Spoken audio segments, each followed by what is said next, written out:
Hi everybody, my name is Lucas, and I am the person who won the most incredible bet in modern history.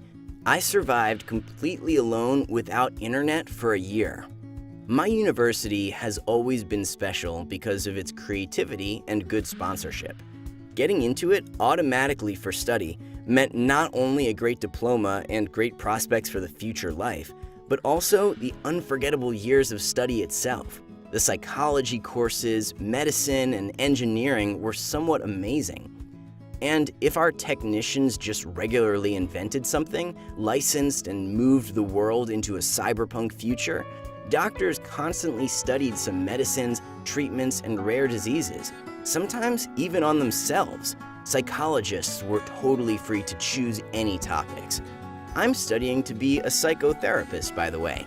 And I can say that during the first year of my study, I learned so much about life and people that even now I can write a book and publish it. And ahead of me, there is still a lot of interesting things waiting for me. Yeah, we have tested for ourselves how long a person can go without sleep, or on the contrary, how long and under what extreme conditions a person can sleep. We had competitions for the longest, shortest, strangest sleep in the world. The winner, by the way, was a dude who managed to fall asleep while bears were roaming around his tent. This experiment was held in the national park under the supervision of rangers, but still. Another interesting research was interpersonal relationships, in which the most popular theories of attractiveness and compatibility tests were checked. Even some questionable things in games were tested too. If you are interested, no one from the sample of 20 people fell in love. The most successful couple then just communicated. After the experiment, others went in different directions and no longer crossed paths. Personally, I've always wanted to try to do something new by myself, something memorable, and just for fun, I once offered a bet that I could hold out in a closed place for a year without any means of communication. Internet, TV, or anything like that. I made a passionate report to the teachers that this research would be very helpful for modern society, and they agreed. But there was one thing. They expanded conditions a little. My original version seemed to them very easy, so they decided to make the task of survival harder. I was not only forbidden to use all modern devices, but also to contact anyone at all. For these purposes, we chose the house of one of the professors. It was just as far away from any home as possible, but not really far, so that in a real emergency case, it was possible to reach me. By the way, I was given a satellite phone for the emergency calls, but any attempts to communication in other cases would be regarded as a failure of the experiment. They also left me enough food and all sorts of things necessary for survival, and promised to send me the surprise packages every 3 months. Really, there was a big tree at the edge of the site with a big hole in it, and that's where the bonus boxes were supposed to appear. But I had to stay at home at the designated time, so that not to cross paths with the messengers. For the rest, it was a completely natural survival. Gardening, firewood, and whatever necessary to survive in winter. And the winter itself? I was waiting for a purely rural life, but for some reason, I was wrong. Oh, I almost forgot. The main condition was if I make it up to a year like this, I would get paid $10,000. If I don't, it's okay, but I'd have to pay the professor the money he spent on me. So, in April 2018, I found myself on the edge of the world, in a lonely hut in the middle of a forest. I had bags of vegetables, seedling plants, cereals, some meat, and all sorts of household stuff, from plates and spoons to a huge package of matches. The house itself was small but cozy, just fully corresponding to the Middle Ages. There was a big stove, which was also a bed, a lot of bookshelves with books of all genres, a small kitchen with a washstand, and everything else. There was also a shed with a cellar and shovels, a little further, an improvised toilet, just a hole in the ground, and my tremendous luxury was a well with pure spring water. But honestly, I immediately wanted to go back. How was I supposed to live in this godforsaken place without the everyday things? My hands were already reaching for the phone, and it wasn't there. And there is still a year ahead without anything.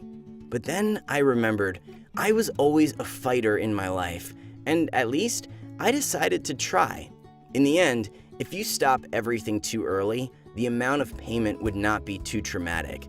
It was worth trying anyway. This is how my hermit life started. I was like a crustacean. Especially, it was funny if you know that I'm actually a typical city guy who has never lifted anything heavier than a smartphone in my life. Time to compensate that one, huh? Well, at first, I was laughing at my own worthlessness. And at the same time, I was always sobbing. Because, well, I had no idea how to plant the same vegetables or what to do with the seedlings. My stupidity and the fact that in the evenings I just fell down of fatigue, my face in the pillow, and I did not read anything in the books first, half of the seedlings died. Then I put all my logic and will together and discovered that my caring professors had put a couple of proper gardening books in a conspicuous place for such an idiot like me. I planted, watered, dragged water from the well, chopped wood from scratch. From trees, I bled all my hands and fingers to such an extent that even if I wanted to, I could not get into the phone. But they did not bend. In the evenings, I still cried in the pillow because of an overabundance of impressions. Then I would pass out like a baby as soon as I fell on the bed. Every day, it got easier and easier for me. The body got used to it. I began doing household chores with more fun. The garden took less time. Now, it only needed to be watered and weeded sometimes before the harvest. And my brain started to demand some entertainment. This is the biggest problem of a modern man. It's not the brain that amuses him. We throw an informational chewing gum to the brain. But I had books and a great desire not to die when winter comes. So, in my spare time, I read some useful old-school advice to young housewives, the rules of fishermen and hunters, the secrets of mushroom pickers, and stuff like that. I even put some things into practice, like I gathered berries, made the jam out of them, though I still couldn't handle properly with the stove. I dried mushrooms for winter. I hung herbs on the stove in bunches and on the windows. Some of them scare the insects away, and other part supposed to be the tea. The main thing for me was not to confuse them. I made a primitive fishing rod from the objects I had at my elbow in the shed and went fishing at dawn. Sometimes I even managed to catch something. I even tried to hunt a little, but my trophies were too cute to eat them, so I released my potential dinner into the wild 3 times, and then I stopped trying to become a real hunter. My first 3 months flew so quickly that I even forgot about the promised surprise box. Fortunately, the teachers did not put anything perishable there. There were some chocolate bars, packs of crackers, a batch of cereals, and canned meat. For the last one, I was even ready to kiss their hands. It was hard for me to live without good meat. Then there was the harvest, and my attempts to prepare the cellar for the winter with a special chalk, water, and some kinda strange substance. Judging by the theory from the books, I kinda coped with that one, and it was proven in the winter also. It was painful, fun, and very promising, because I also preserved some of the vegetables. Though I spent all my salt reserves on it, and the future seemed somewhat bland for me. But the most difficult part wasn't getting food or cutting up a barn full of wood for the winter. I managed with that one, though I put a lot of effort to it. It was much harder not to get used to it, because rural single life was extremely entertaining in terms of communicating with yourself only and the nature. By winter, I was fully settled, and in the spring, just by inertia, I planted seedlings from seeds I had stored during the harvest. Once I thought to do some science. Then I was committed to my part of a hermit that one day I didn't even notice my professors and the group of students approaching me, gaggling all their way. But instead of a nervous breakdown, I served the table for them, put different dishes on it, prepared some delicious herbal tea, and showed my diaries. As they promised, the professors handed me a check for $10,000, and my group mates handed me my smartphone. But only then I finally realized I didn't need it anymore, as well as other things from my past life where only fashionable clothes and some attempts to earn money made sense. I did not even think I offered the owner of the house half of my winnings for his property and bought it as a home for myself. With the rest of the money, I bought a motorcycle, a satellite phone, and a radio, a few small chickens, a couple of rabbits to raise, and a dog. Of course, after completing the experiment, I settled down a little bit of technology there. Still, a chainsaw was more convenient than an axe, and nail gun is a perfect invention of the mankind. I ride my motorcycle to the city to get some supplies. I go to the internet cafe there, at a local club. Well, I even have the radio, but in winter, I can feel bored sometimes. Despite all these difficulties of everyday life, I am much happier than ever, because when all the household chores are finished, I like sitting on the bench, making tea, and I write a book for which I didn't have the time before. And when I don't write, I think I do different handcrafts. I just fantasize different worlds, which I also plan to describe someday, when the time comes. You know, in a modern world filled with the constant noise, we really stop hearing ourselves, nature, and each other. It seems to me that my experience, including the diaries that were sorted out at our department and then published, may help many people.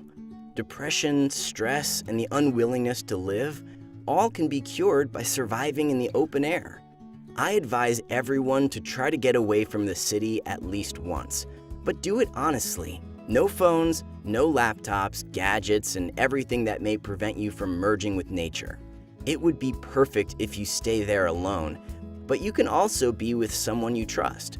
It would definitely be an unforgettable experience, and perhaps you will want to repeat my fate and stay in such a lonely place forever.